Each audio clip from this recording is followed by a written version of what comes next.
Hi, if you like the video, please remember to subscribe.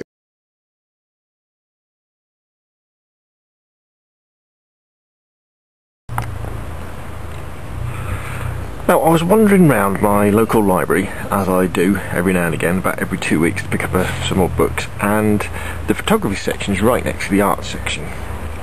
And you might have noticed on my website that on my Flickr stream, that I've done some still lifes. And I guess this book here is really the inspiration from it. It's called Still Life by Norbert Schneider, and it's a collection of fantastic prints of still life paintings. Ranging from the dark end of the Dark Ages, beginning of the Renaissance, sort of all the way through. I haven't actually got to the end of the book yet, but I guess probably up to about the 17th, 18th century. And what he does is he spends quite a bit of time explaining the history behind still lifes and why they were painted, and the meaning behind still lifes as well, because lots of these pictures, we can look at them now and think, all right, okay, interesting, lots of details going on, but when you read the reason why these pictures were painted, you know, people were paid to paint them by the local sort of town elders to show how rich and fantastic the towns were. Merchants had them painted to have them on the walls of their houses. Hunting scenes to be, scenes to be hung on lodges, and there's lots of really good stuff on. Sort of on the first level, you can look at it in terms of composition and layout, and then you can start looking at things like how the painters use light in the pictures to give it depth. You can also use some of these subjects for practice, like I did ones about the five senses, so you can go through and pick some of those pictures too. And then a really interesting part of the book that I found was, I can't remember what they call them now, but they're the type of pictures that are designed to look real. So this is where painters have painted it normally on a picture, and they've designed it to make it look like it was actually there. So this particular picture of a bird hanging up and some hunting gear would go on the wall of a hunting lodge, so people would come in, look at it and go, oh, that's real, and then realise that it's a painting, and it would give them a laugh. I thought that was fascinating how they did that, and the techniques they use.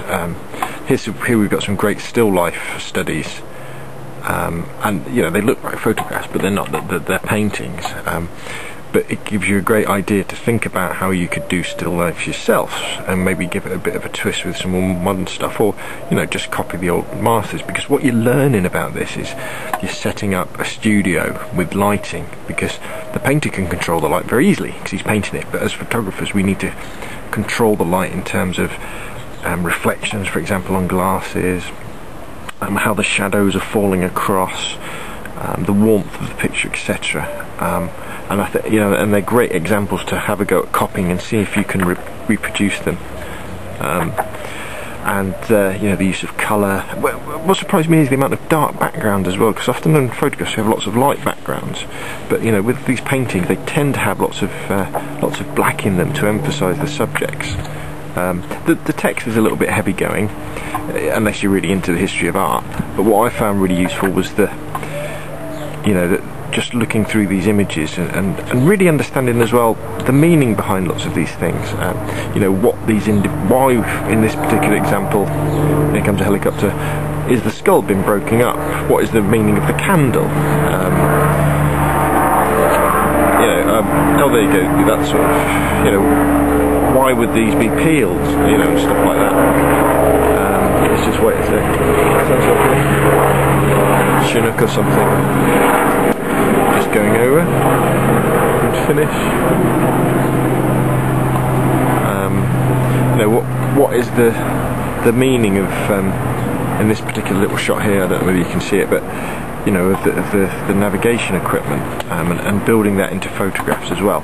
So all in all, I mean, I wouldn't recommend buying it, but if you can get it from the library or second hand, Still Life by Norbert Schneider, definitely worth spending a few days, a few weeks looking through that and using it as inspiration for maybe some of your own still lifes, or re-looking at the way you use composition and and light in your photographs.